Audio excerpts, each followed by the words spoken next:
I start, I just want to say a little bit about myself. So I'm from Gulf, Illinois. It's a very small town. It's about 15 minutes north of here. I'm also going to be a junior at the University of Notre Dame.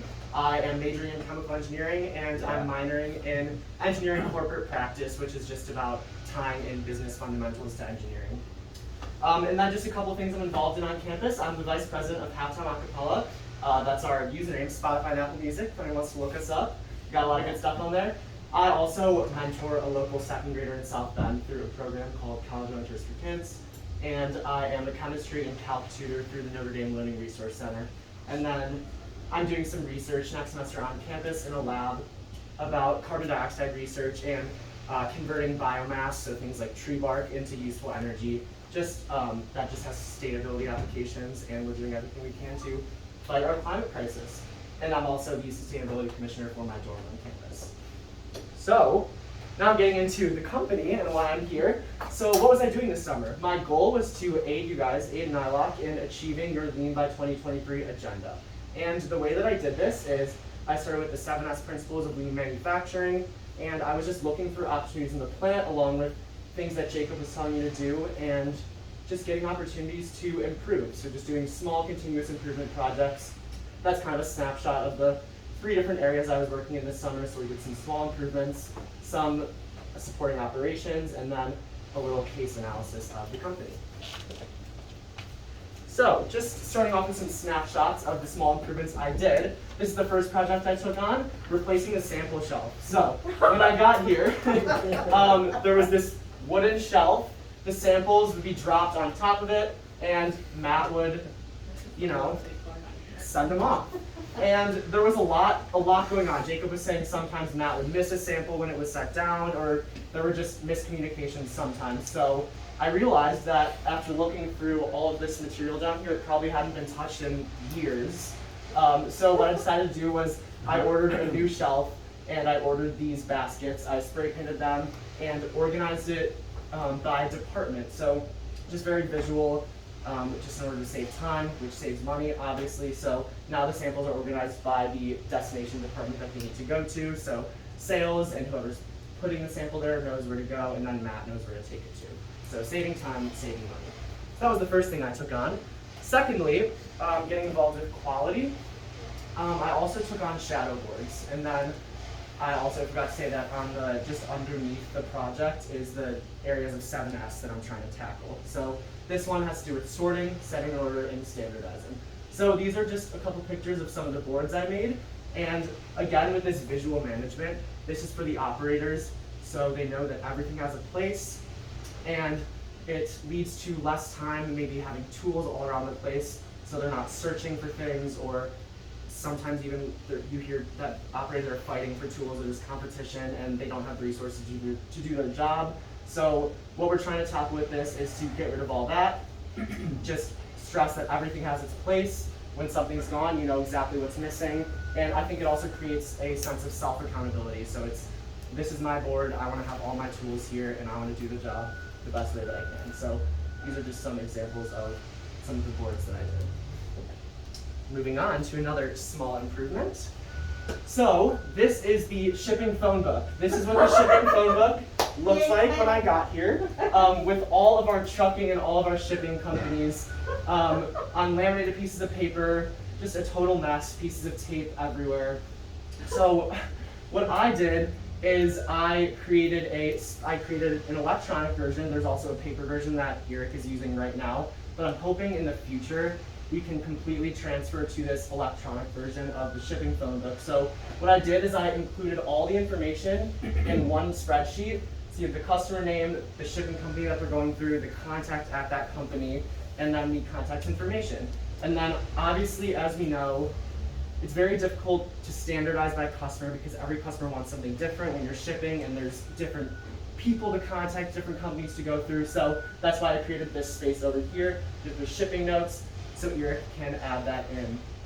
And one lingering question is, we're a growing company, we might get some more customers added on over the years, whenever. And lingering question, what happens when a customer needs to be added to our network? We have this alphabetized list of customers, and we don't want Eric to have to add something in and then resort everything every time you're adding in. So an answer to this lingering question actually comes from Excel Visual Basic applications.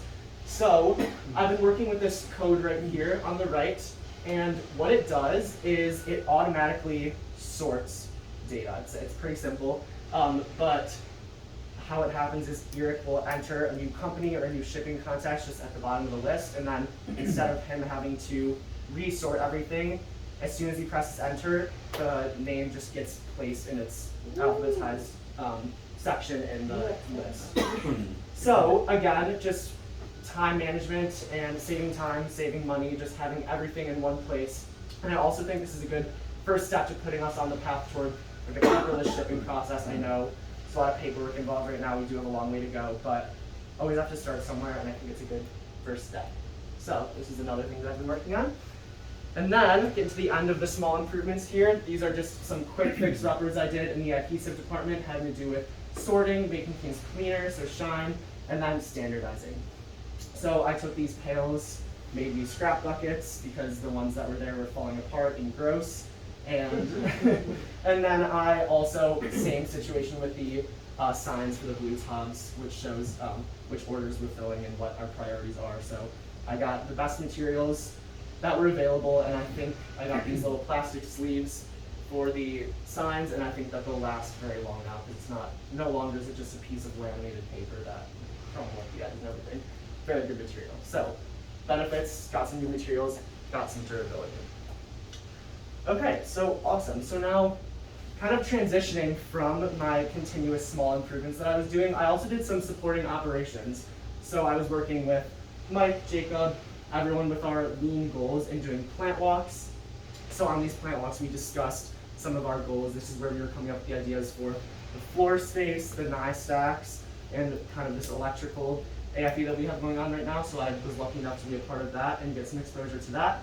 And then when Mary went on vacation, I also started doing a little production reporting. And this was actually, I was very interested by the production reporting. It really gave me a scope of our company and the scope of the customers. I never realized how many screws we actually have running back there at a given time. And just everything that's going on, the hustle and bustle, the communication between production, sales, management, everything coming together, I was able to be involved in that, and that was great.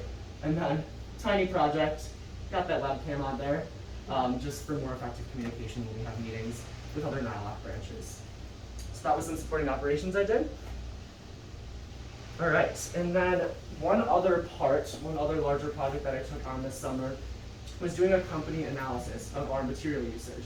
So Jacob was saying that we really don't know how much adhesive we're putting on screws. We're just kind of filling the orders, ballparking the material usage, and then pricing the order. So what I'm doing is I'm trying to quantify how much adhesive we're putting on our screws so that I can help us price better and quote more accurately. So I tested a bunch of different parts listed there, and I tested Precoat 80, Precoat 85, and the blue Scotch grip. So here are the results. So my goal, like I said, was just to identify the material usage, and how I did this was through extremely precise testing and experimentation. So I took sample sizes anywhere from 35 to 40 pieces, went out into the plant, grabbed the blank screws, brought them in, it took the mass of them in the quality department, and then I brought them out and actually had to have the operator stop the machine so that I could run each screw separately and be very accurate of which screw I was measuring, because obviously when you're on a milligram precise scale, the screws are going to have different masses, right? Not everything is the exact same. So the study means nothing if you're just throwing in 40 pieces, then taking out 40 pieces, taking the mass. You need to be very precise about lining up the screw before adhesive, after adhesive, so that I can figure out how much we're actually using. So that's the process that I went about doing it. And these are just, that's the way that I was precise. I made that test board just so that I could place each screw on there and I could know which was which before and after. And then that's just an example of how I recorded the data. I recorded it electronically on Excel so that I could easily put it into graphs. And now the actual results of this study. So I just have some graphs here. The orange line is the average adhesive per piece, and the blue dots are the mass of adhesive on each piece. And what I did was I took the averages for each of the 40, like I said, the sample size is around 40 pieces. I took the averages. So this one, an M8, and then an M10. I have pictures of the screws down here. I just found the average adhesive per piece that we're applying. So just a way to quantify how much material we're actually using. This is, I'll just kind of cycle through. This is 2 more. All right, and then you might be thinking, well, yeah, interesting enough, but those are just numbers, right? If I just tell you guys, we're applying 0.07 grams of Precoat 80 to M8, like, great, who cares, it's a number. But something that I did was I found a way to kind of broaden this out. So I came up with this adhesive quoting model, and I thought it could be a really good idea to use this in conjunction with the contribution margin calculator that we already have on Excel. So what I did was created a space just so you could enter information about the customer, and then the only thing that you have to enter for an order is the quantity that you're processing, and then the adhesive per part, which is, these are the averages adhesive per parts that I was able to test. These are the parts that we had that I was able to get my hands on. So anyway, back to this adhesive quoting model. What this does, it allows us to set a price per 1,000 pieces to hit the following contribution margins. So I set up our 65 to 70% contribution margins, included all the formulas on the side that I use in case anyone wants to adapt this in the future. And it's just helping us see how we should price. And I think it gives a more accurate estimate of our material usage. The only things that you need, like I said, are the quantity that you're processing and then some labor costs. So I have a couple examples of some of the studies that I did here. So I have one for Precoat 80, one for Precoat 85, and one for the Scotch Grip. So like I said, the only information that I entered were these two. And this is from the study that I did, so that was not calculated, but from the previous page I have numbers that you guys will be able to put in for that.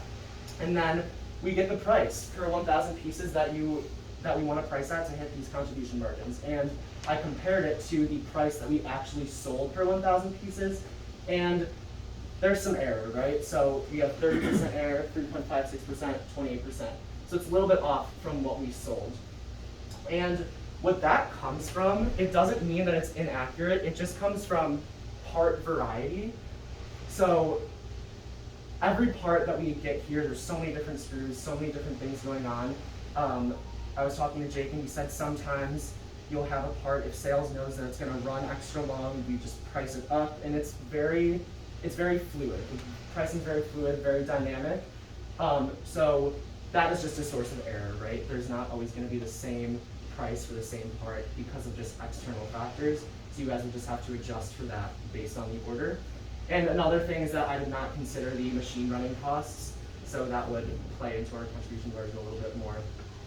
And then with labor costs, it's also difficult to quantify those just because we have different operators that are doing so many different things. There's very unique wages due to people running multiple machines or being on multiple wheels. And then just some feasibility of my study. There were a few quality issues that came up, as you can see here. Sometimes a little bit of adhesive got on the underhead of the screw, or you can see here, this is from the same study. Clearly, these are two different thicknesses. So how I accounted for that is if I had major outliers, I just tossed them out. And I've dealt with the averages and what most of the pieces were at.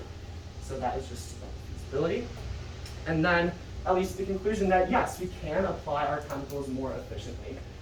So on the bottom, just by utilizing that adhesive coating model that I came up with in conjunction with our current contribution margin calculator, just taking it order by order, I think we'd be able to price accurately. And also another thing, I know Mike brought this up that this is being done, but standardizing the nozzles for adhesive, I think this would reduce the variation in application and goes with our 7S and it goes with our lean initiatives that our company's doing. So these are just the 3 points that I tested. And that pretty much wraps it up. So that is my presentation. So I just wanted to thank you guys all so much. This summer gave me a great opportunity to get some exposure in manufacturing. Obviously, not something that I would have seen myself doing as a chemical engineering major, but I was able to, like I said, get exposure to every aspect of the business. I did some HR, I did some IT. I was working with everyone, and it's a great place, and I got really great opportunities. So I was so happy to be here, and thank you guys. And that's it.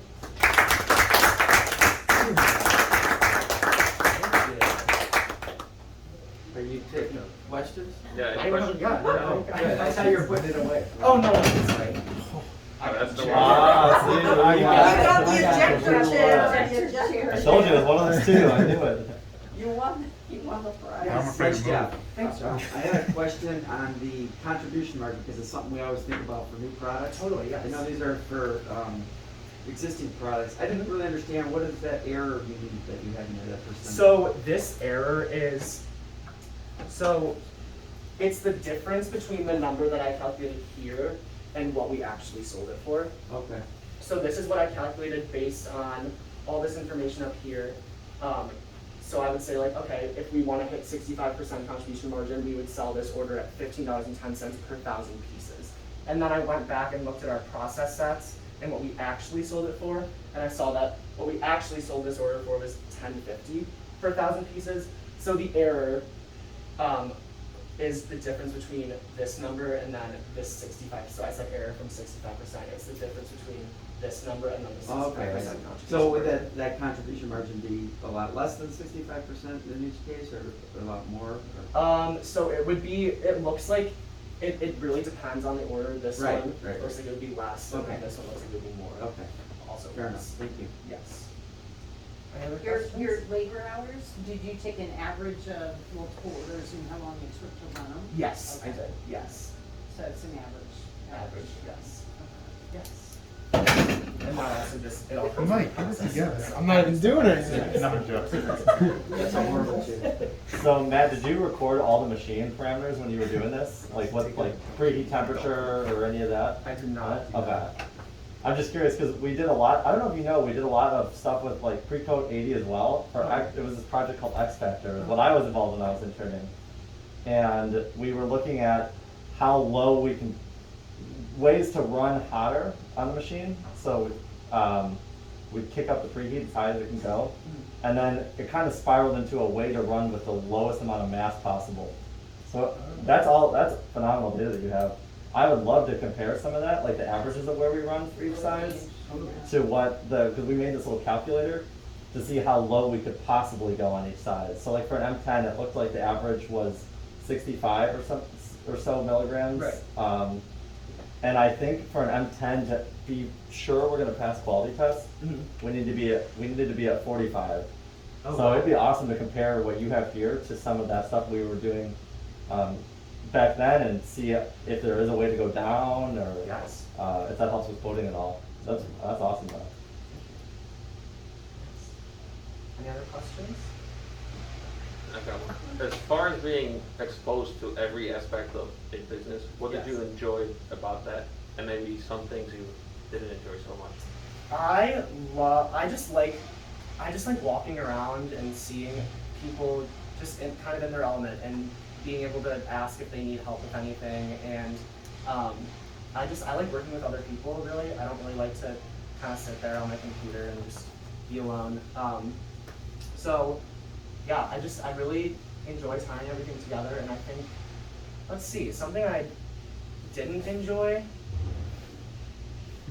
I don't know. I have to think about that one. But yeah, no, it was great to, and just because I don't have internship experience before this, right? So this is kind of the first thing I'm doing, and I don't know what I want to do with my life yet. So it's just great being at a business where I'm really seeing, okay, this is like what the process engineering manager is doing. This is what HR is doing. This is what sales is doing, and just it's all different industries kind of combined into one.